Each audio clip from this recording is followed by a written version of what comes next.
The interaction with the fans has been epic. I mean, just to say that I have fans is kind of a cool thing. You know what I mean? It's like I was here last year as a complete. I mean, I stepped on stage in front of the Bridgestone like, God, I hope somebody knows the song I'm fixing to play, and they were singing along, which was mind blowing. And being here this year.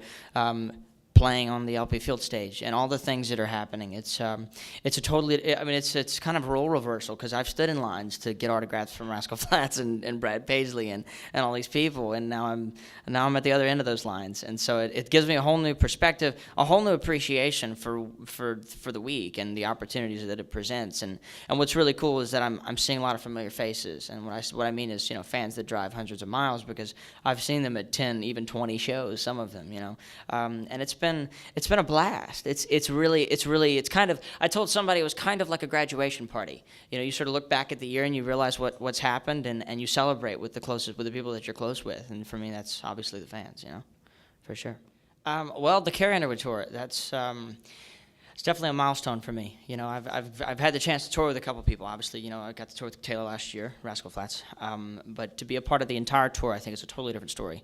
It's a huge acknowledgement from someone like Carrie to say, hey, I think you can handle being on a tour like this, because for her it's very much so a show in its entirety. You know, it's not an opening act and her show. She's very cool about, you know, hey, let's bridge the two. Let's make it an experience altogether. So to consider myself as part of that experience, if you will, it's just it's definitely mind blowing. It's still something I got to process, and it won't click until we go out to the first show.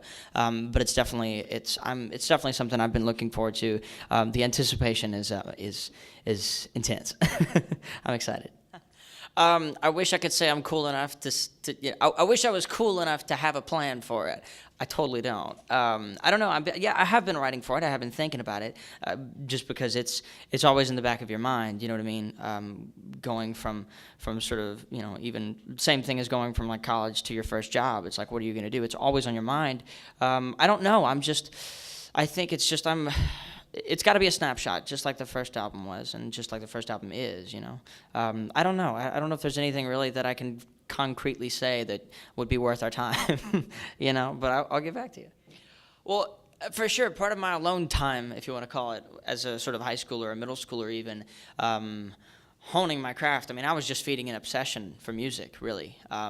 Was me designing sets like what you see on stage tonight, you know, getting to see all the lights and the video, you know, screens and stuff like that. I'm a total production junkie, so I getting to see that big stage set up the way it is, and getting to say like, yeah, I get to stand on that stage, I get to be a part of it, you know, and getting to do what we're doing with Wanted too is definitely something that's kind of like one of those things I sit in the back of the bus and dream about for months at a time, and something I've been definitely kind of envisioning in my mind, and I had no relativity. I don't know what it looked like. I didn't know what it looked like until today, you know, to be on the stage, and it definitely kind of, you know, standing around, I had to just look at everything and kind of take a couple of deep breaths, you know, just to sound check. So it's excitement doesn't do it any justice, and there also is, like you said, a bit of sort of validity. I don't know what the proper word is for what I'm feeling, but it's definitely feels good to get the invitation to be a part of something as big as this, you know, especially on such a big week, you know. Everybody.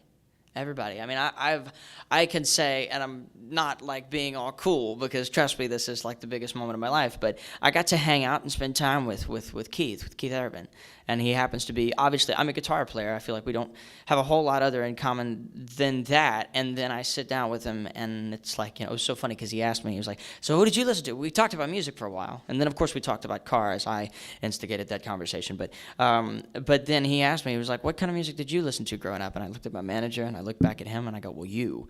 And it was so cool. I'm still starstruck by him. You know, I'm still starstruck by Carrie. Every time we run into each other, I go like, okay, it's cool, you know. But I'm still starstruck by everybody, which is a really fun thing to think about, and to do. It's a fun place to be, you know, because here I am, I get to join them, but I also feel like I'm learning from them at the same time. I don't feel like I've lost that excitement to sort of watch them and watch the shows. I'm probably, if I get the chance, going to sit down and watch the shows tonight, because it still is a learning process for me, you know.